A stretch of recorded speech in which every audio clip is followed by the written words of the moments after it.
1947 से पहले चूँकि हम सब एक थे, इंडिया हो, बांग्लादेश हो, पाकिस्तान हो, उसके बाद बंटवारा हुआ, कई देश सब अलग बने, लेकिन कुछ चीज़ें आज भी बड़ी कॉमन हैं। जैसे अपने देश में पहले क्राइम करो, क्रिमिनल बनो, फिर पॉलिटिक्स में शामिल हो जाओ, पॉलिटिशियन का दामन थाम लो और अपना जुर्म करते रहो। हमारे जैसे अंडरवर्ल्ड की कहानी हो, या फिर पॉलिटिशियन की कहानी हो, या क्रिमिनल से पॉलिटिशियन बने उनकी कहानी हो, सीरियल किलर की कहानी हो, क्रिमिनल को कैसे प्रोटेक्शन मिलता है पॉलिटिक्स में उसकी कहानी हो, तो ये सारी चीज़ें लगभग बहुत कुछ आज भी मिलती हैं। आज की कहानी बांग्लादेश के शायद अब तक के सबसे बड़े सीरियल किलर की कहानी है। एक ऐसा सीरियल किलर जिसकी कहानी बिल्कुल फिल्मी है, लेकिन वो जैसे जैसे बड़ा और खूंखार बनता गया, अलग अलग राजनीतिक पार्टियों ने, पॉलिटिकल पार्टी ने उसे सहारा दिया अपने अपने फ़ायदे के लिए, वोट के लिए। लेकिन फिर वो इतना खूंखार हो गया कि एक रोज़ पॉलिटिकल पार्टी को उससे अपना दामन छुड़ाना पड़ा, पुलिस को कहना पड़ा कि इसे रोको, इसे पकड़ो, और फिर मुकदमा चलाना पड़ा। ये उस सीरियल किलर की कहानी है जिसने जुर्म की दुनिया में जब कदम रखा तो उसका एक दोस्त हुआ करता था। धीरे धीरे वो दोस्त उसका बॉडीगार्ड बन गया। बरसों न मालूम कितने ही कत्ल उसके इशारे पर किए, न मालूम कितने ही कत्ल में वो उसके साथ रहा। लेकिन फिर एक रोज़ जब वक्त आया तो वही दोस्त, उसका जो सबसे बड़ा राजदार था, उसने अपना मुंह खोला और पुलिस को उसकी सारी कहानी सुना डाली। जब पुलिस ने उसकी कहानी सुनी, उनकी भी आंखें फटी की फटी रह गई। इसके बाद उसे गिरफ्तार करने का हुक्म ऊपर से आया, छापे पड़े, सबूत मिले, और फिर कैसे उसे फांसी के तख्ते तक ले जाया गया। ये पूरी कहानी है बांग्लादेश के अब तक के सबसे बड़े सीरियल किलर इरशाद सिकदर की। इरशाद सिकदर जो बांग्लादेश के एक जगह है कुलना, वहाँ पे खुलना बल्कि इसका नाम है, वहाँ का रहने वाला, इसके पिता या वालिद बंदे मियाँ छोटे मोटे एक मजदूर, गरीबी में पला बढ़ा। माँ जब ये छोटा था तभी माँ की मौत हो गई। पैसे नहीं थे इलाज के लिए, इंजेक्शन खरीदने के लिए, और उसे लगा कि शायद इस गरीबी और मजबूरी ने उसकी माँ को उससे छीन लिया। इसी के बाद उसने पैसे कमाने का सोचा, जो कई फिल्मों में हमने देखा है। फिर इसने छोटी मोटी नौकरी की, कभी ठेला लगाया, कभी कुछ और किया, मजदूरी की, रेलवे पे जाकर रेलवे स्टेशन पे काम किया।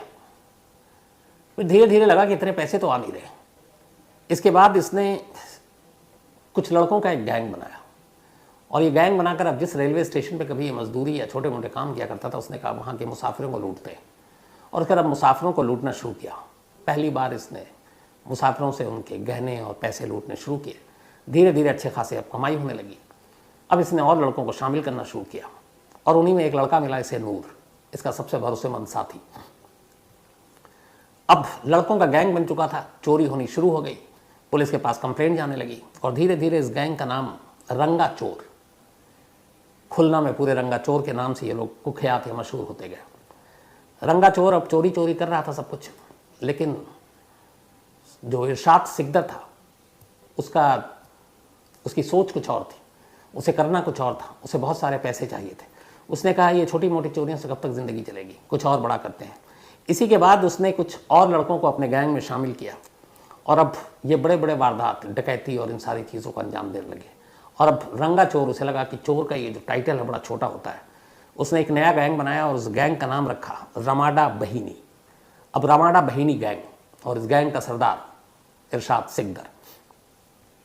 अब धीरे धीरे ये लूटपाट के साथ ही कत्ल भी करने लगे, कुछ टेररिज्म की एक्टिविटी में भी शामिल हो गए। अब पैसे भी हो गए थे, गैंग भी बड़ा हो गया। इसके बाद इन्होंने अब रेलवे स्टेशन और उस इलाके को छोड़ा, अब शहर के अलग अलग हिस्सों में क्राइम करने लगे। और फिर धीरे धीरे उस शहर का एक बहुत ही ख़ास हिस्सा था घाट, नदी किनारे। अब बांग्लादेश खुलना का ये घाट, पानी, मछलियों का कारोबार वहाँ काफ़ी बड़ा। तो धीरे धीरे इसके लोगों ने, दबंग लोगों ने, उस घाट के ज़्यादातर हिस्से पर अपना कब्जा कर लिया।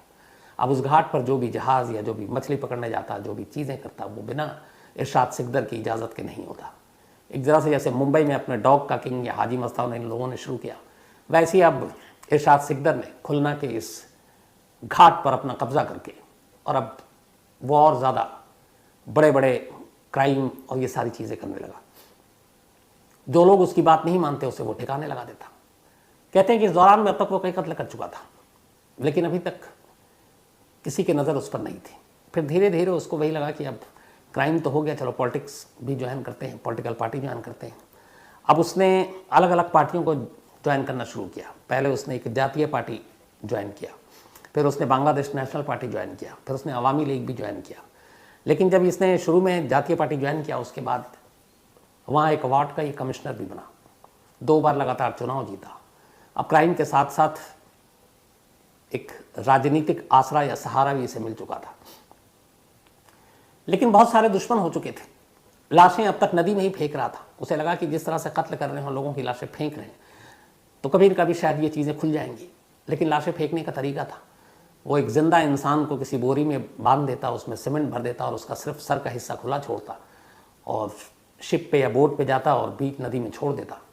हाथ पैर सब बंद, धीरे धीरे वो पानी के अंदर डूबता जाता, अपने आप को बचा नहीं पाता और फिर डूबने से उसकी मौत हो जाती। और सीमेंट और बाकी चीज़ें होती, इसलिए लाश ऊपर भी नहीं आती। इस तरीके से उसने बहुत सारे कत्ल किए। अब धीरे धीरे उसका पूरा सिक्का जो है इस खुलना इलाके में, उसके नाम से लोग कांपने लगे। जो उस कह देता बस वही एक तरह से कानून होता। ऊपर से चूंकि वार्ड का कमिश्नर बन चुका था, ताकत और ज़्यादा।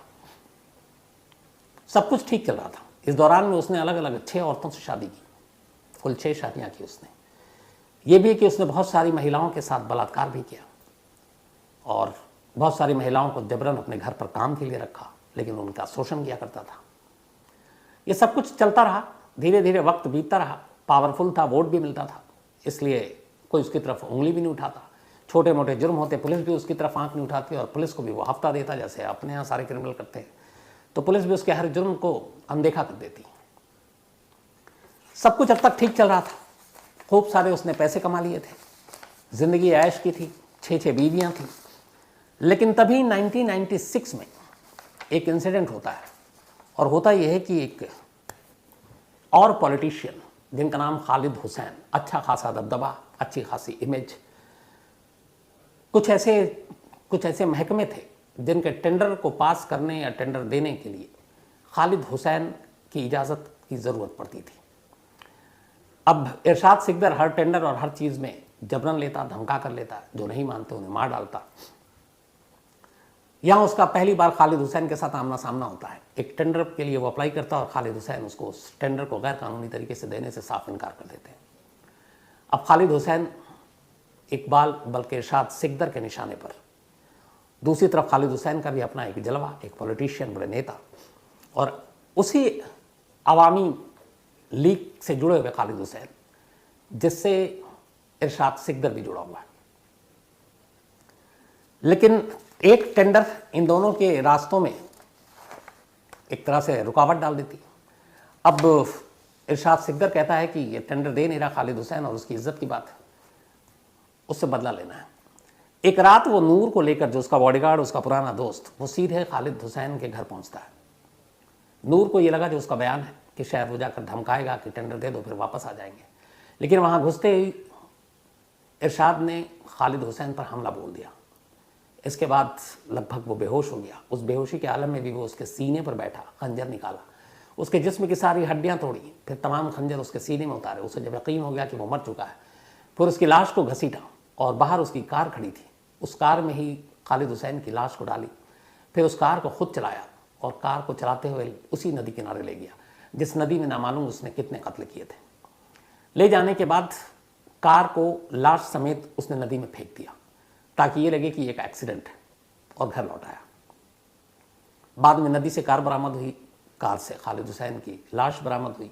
इलाके में लोगों में गुस्सा आया, खालिद हुसैन की अपनी एक पहचान थी। धीरे धीरे ये बात फैली कि इस कत्ल के पीछे इरशाद सिकदर का हाथ है और ये एक्सीडेंट नहीं है। अब जब ये हुआ तो लोगों का भी गुस्सा आया और अब दबी जुबान में लोग इरशाद के खिलाफ बोलने लगे। उधर अवामी लीग पार्टी जो सरकार में थी, उसे लगा कि इरशाद की वजह से उनकी पार्टी की इमेज खराब हो रही है। अवामी लीग ने इरशाद को अपनी पार्टी से एक्सपेल कर दिया, बाहर कर दिया। अब जब बाहर किया तो पॉलिटिकल ताकत जो है वो ख़त्म हो गई। और इसी दौरान में हुआ कि अब लोगों का गुस्सा और खालिद हुसैन के कत्ल की बात धीरे धीरे हर जुबान पर, और यही एक मौका था। अचानक नूर एक बड़े पॉलिटिशियन से कांटेक्ट करता है और कहता है कि मैं गवाह हूँ, खालिद हुसैन को उसी के बॉस इरशाद ने मारा है, और इसके अलावा उसने करीब 60 से ज़्यादा कत्ल किए, और मैं उन सारी चीज़ों की गवाही देने को तैयार हूँ। उस नेता से ये जब बात पहुंची तो टॉप पॉलिटिकल लीडरशिप तक पहुंची। ये हुआ कि ये बहुत ही खूंखार है। इसके बाद पहली बार खालिद हुसैन के कत्ल के करीब 5 महीने बाद वहाँ की सरकार ने पुलिस को हुक्म दिया कि आप जाओ और इरशाद सिकदर को गिरफ्तार करो। गवाह एक सामने था, उसका अपना राजदार, अपना बॉडीगार्ड। पुलिस ने उसके बयान दर्ज किए नूर के। इसके बाद उसके घर पे छापा मारा और इसके बाद फिर इरशाद सिकदर की गिरफ्तारी हुई। ये कहानी का एक पार्ट था। अब नूर ने जो कहानी सुनाई, उसके बाद पुलिस उसी नदी किनारे एक आइस फैक्ट्री में पहुंची।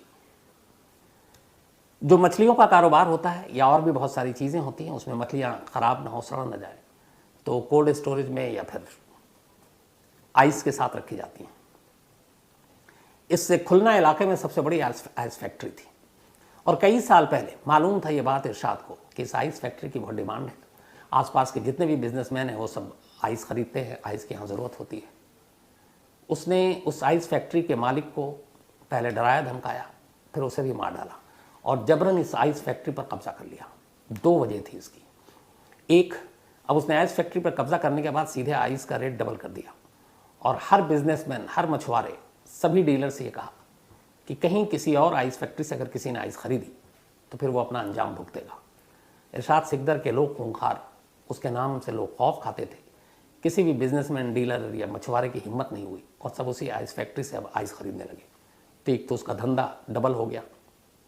दूसरा, वो लाश बहाते बहाते थक चुका था, लोगों को पीटते पीटते थक चुका था। उसे एक टॉर्चर रूम चाहिए था जहां लोगों को बुलाकर मारे और फिर लाश भी ठिकाने लगाए। इसके लिए आइस फैक्ट्री सबसे सही जगह थी। उसने इस आइस फैक्ट्री को इसी ध्यान में रखकर खरीदा था। अब वो अपने सारे दुश्मनों को आइस फैक्ट्री में लाता, बर्फ़ पे लिटाकर उनको टॉर्चर करता और फिर कईयों को तो उसने उसी बर्फ़ के साथ मतलब कत्ल किया। कई बार लाशें महीनों तक उस आइस फैक्ट्री में पड़ी रहीं, ख़राब भी नहीं हुई और फिर बाद में उन्हें नदी में फेंक देता। तो जब नूर ने एक एक करके कत्ल का खुलासा किया तो खुद पुलिस चौंक उठी। नूर ने बताया कि उसने जब पहला कत्ल किया था तब उसे पहली बार कुछ अजीब लगा था इरशाद सिकदर को। वो नहाया लेकिन फिर भी उसे अजीब लगा। उसने कहा मुझे कुछ अजीब लग रहा है क्योंकि उसने मारा था, बहुत सारे खून रिसे थे, उसके जिस्म में कपड़े पर भी खून आए थे। उसके बाद उसने दूध से अपने आप को नहलाया ताकि वो खून के छींटे या वो जो सारी चीज़ें हैं वो उसके जिस्म से दूर हो जाएं। और जब दूध से नहाया वो, उसके बाद उसने कहा मैं ठीक महसूस कर रहा हूँ। कहते हैं इसके बाद उसने जितने कत्ल किए, इसके बाद हर कत्ल के बाद वो दूध से ही नहाता था और उसके आसपास इर्द गिर्द या घर वाले जब भी उसको देखते कि इरशाद सिकदर आज दूध से नहा रहा है तो लोग बिना लाश देखे हुए समझ जाते कि आज ये किसी न किसी का खून करके आया। पहले कत्ल से लेकर आखिरी कत्ल तक हर कत्ल के बाद वो दूध से नहाया। जब ये सारी चीज़ें हुई, उस आइस फैक्ट्री में पुलिस की टीम ने छापा मारा। वहाँ बहुत से ऐसे जो जिन्हें मारे गए थे उनके कपड़े मिले। नदी की तलाशी ली, वहाँ से बहुत सारे कपड़े मिले, कुछ कंकाल मिले और ये सारी चीज़ें साबित हो गई कि उसने एक के बाद बहुत कत्ल किए। करीब 60 के आसपास तो नूर ने बताया, कुछ गिनती 40 तक जाती थी। इसके बाद उसे गिरफ्तार किया गया। गिरफ्तार करने के बाद अदालत में पेश किया गया, लेकिन अदालत में 18 ऐसे मामले थे जिसमें बरी हो गया क्योंकि कोई सबूत, कोई गवाह, ये सब कोई वहाँ पे आया ही नहीं था। लेकिन एक मामला, यही खालिद हुसैन का जो था, खालिद हुसैन के मामले में अदालत ने उसको दोषी ठहराया और चूंकि नूर उसका गवाह था और लाश बरामद हो चुकी थी, विटनेस आखिरी देखे गए थे जो वो घर तक गया था, तो इसीलिए लोअर कोर्ट ने बाकी 18 मामलों में तो इरशाद सिकदर को बरी किया, लेकिन खालिद हुसैन एक पॉलिटिशियन के कत्ल के इल्ज़ाम में उसको गुनहगार ठहराया और सज़ाए मौत दे दी। सज़ाए मौत दे दी। इसके बाद वो हाई कोर्ट में पहुंचा। हाई कोर्ट में बाकी के और मामले भी चल रहे थे जो कत्ल के थे, कुछ 30, 40, 50, 60, लेकिन 18 पुलिस ने सबूत जुटाए और वो हाई कोर्ट में पहुंच गए। इधर हाई कोर्ट में जब पहुंचे तो वो मामला पेंडिंग था। जो फांसी की सज़ा हुई उसको हाई कोर्ट ने भी बहाल रखा। फिर इरशाद सिकदर सुप्रीम कोर्ट पहुंचा बांग्लादेश के और उसने कहा कि ये फांसी की सज़ा कम की जाए, लेकिन सुप्रीम कोर्ट ने भी इनकार कर दिया और सुप्रीम कोर्ट ने लोअर कोर्ट की उस फांसी की सज़ा को बरकरार रखा। उसके बाद वो प्रेसिडेंट के पास पहुंचा बांग्लादेश के, मर्सी, रहम की अपील की, लेकिन प्रेसिडेंट ने इरशाद सिकदर को रहम देने से मना कर दिया। इसके साथ ही वहाँ रास्ता बंद हो गया, उसकी ज़िंदगी की आखिरी उम्मीद ख़त्म हो गई। हाई कोर्ट में 18 केस पेंडिंग थे, लेकिन सुप्रीम कोर्ट ने खालिद हुसैन मर्डर केस में जब उसका रिजेक्ट किया और प्रेसिडेंट ने रिजेक्ट कर दिया, तो फिर ये हो गया कि वो 18 केस का जो फैसला हो होता रहेगा, लेकिन खालिद हुसैन के मामले में चूंकि उसके तीनों लाइफ लाइन ख़त्म हो चुके हैं, लोअर कोर्ट से, हाई कोर्ट से, सुप्रीम कोर्ट से, उसके बाद प्रेसिडेंट से, इसलिए बाकी हाई कोर्ट के फैसले का इंतज़ार मत करो, इसको फांसी दे दो। और आखिरकार 10 मई 2004 की तारीख तय हुई उसको फांसी पर चढ़ाने की। कायदे से वो 9 मई की रात थी। फांसी का जो वक्त अदालत ने मुकर्रर किया था वो था रात 12:01 पर। तो 9 मई की रात लेकिन शुरू हो जाएगी 10 मई की रात। जैसे ही 12:01 पर घड़ी पहुंचेगी, इरशाद को फांसी दे दी जाएगी। इसी खुलना डिस्ट्रिक्ट जेल में फांसी का पूरा इंतजाम किया गया। 8 तारीख की रात को जेलर, जो इस खुलना डिस्ट्रिक्ट जेल के जेलर थे, फरमान अली, उन्होंने रात 10 बजे यानी लगभग 26 घंटे पहले सेल में जाकर इरशाद को बताया कि तुम्हारी तमाम जो मौत की अर्जियां थी वो खारिज हैं और अब मौत का वक्त आ चुका है। 10 मई की रात 12:01 पर तुम्हें फांसी दी जाएगी।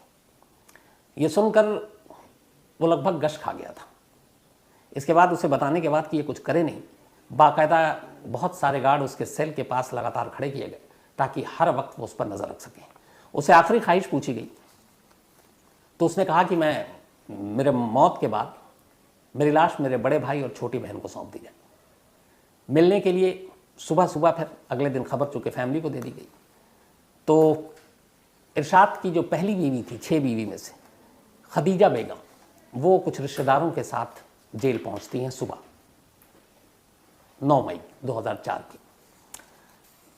अब वो रहता था अपनी बाकी बीवियों के साथ, खदीजा के साथ बहुत दिनों से उसका रिश्ता था नहीं, लेकिन खदीजा पहली बीवी थी। वो मिलने आई, वो उससे मिला, लेकिन मिलने के साथ नाराज़गी भी जताई और उसने कहा कि शायद तुम ही वो वजह हो जिसकी वजह से मेरी फांसी होने जा रही है।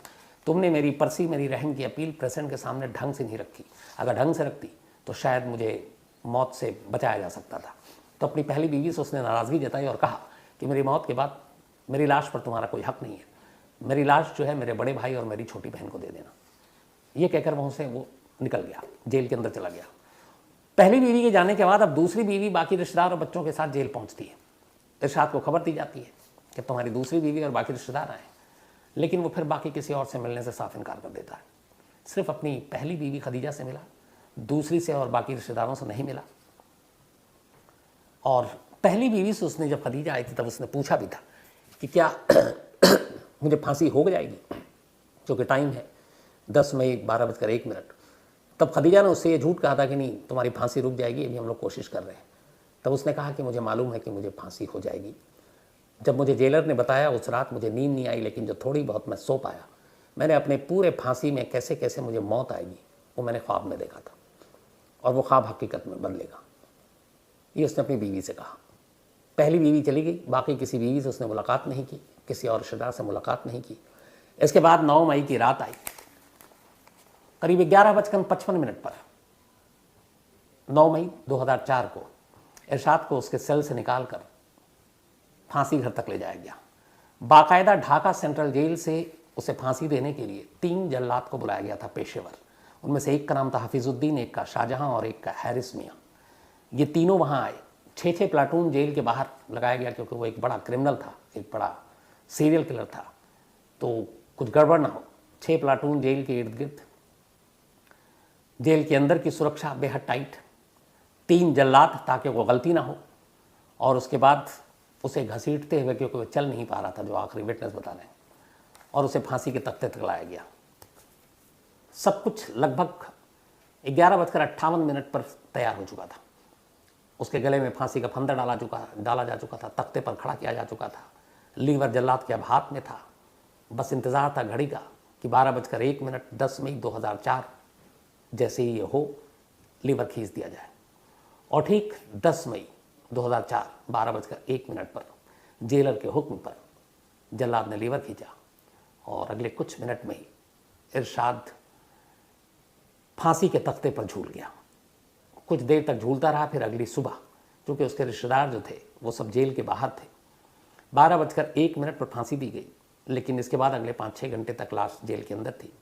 सुबह उसकी लाश को उसके बड़े भाई और उसकी बहन, जो उसने आखिरी ख्वाहिश जताई थी, उसको सौंप दी गई। उसके बाद वो उसको अपने पुश्तैनी इलाके में ले गए और वहाँ ले जाकर उसको दफना दिया। इसके बाद धीरे धीरे वक्त बीता, अपने पीछे वो बहुत बड़ी दौलत छोड़ गया था। आलीशान कोठी, घर, ढाका में घर, मल्टी स्टोरीज बिल्डिंग, बिजनेस, सोना, कैश। कहते हैं बाद में उसकी दौलत के लिए उसके अपने तमाम जो 6 बीवियाँ, बच्चे, वो लड़ पड़े और ये लंबी लड़ाई चली। उनमें से एक बेटी उसकी जो सबसे ज़्यादा सोशल मीडिया पर एक्टिव थी बाद में, और टिकटॉक उस ज़माने में तो बांग्लादेश में काफ़ी फेमस भी थी। 2022 में एक रात वो अपने अपार्टमेंट ढाका में उसकी लाश पंखे से झूलती मिली। बाद में उसकी माँ ने बताया कि उसका बॉयफ्रेंड से अपने झगड़ा हो गया था और वो उस रात घर लौटी, अपना दरवाज़ा उसने बंद कर लिया अंदर से और फिर पंखे से झूल गई थी। तो इश्क की वजह से उसने जान दे दी थी। बाप को फांसी हुई, बेटी ने फांसी लगाई। कहते हैं कि आज भी इरशाद सिकदर जैसा क्रिमिनल बांग्लादेश में या ऐसा सीरियल किलर दूसरा कोई नहीं हुआ। और वहाँ के लोग ज़्यादातर जो मानते हैं इस बात को, यही कहते हैं कि एक सिस्टम का पैदा किया हुआ क्रिमिनल था। अगर पॉलिटिकल पार्टी इसको शुरू में शह नहीं देती तो शायद ये इतना बड़ा क्रिमिनल नहीं होता। बहुत सारे लोग उसके साथी नूर के बारे में भी बात करते हैं कि उसने अपने दोस्त से गद्दारी की, लेकिन बहुत सारे लोगों का कहना है कि नूर ही वो शख्स था शायद जिसकी वजह से इरशाद सिकदर को फांसी की सज़ा हुई, क्योंकि सारे सबूत, सारी गवाही उसने दी, वरना और कोई सामने नहीं आ रहा था। अगर नूर ना होता तो शायद इरशाद को उसके किए की कभी सज़ा भी नहीं मिलती। तो ये थी कहानी बांग्लादेश के अब तक के सबसे बड़े सीरियल किलर और उसकी फांसी। हाल कहानी में जितना ही, आपसे मुलाकात होगी कल रात 9 बजे किसी नई कहानी के साथ। तब तक अपना ख्याल रखिएगा। Thank you very much.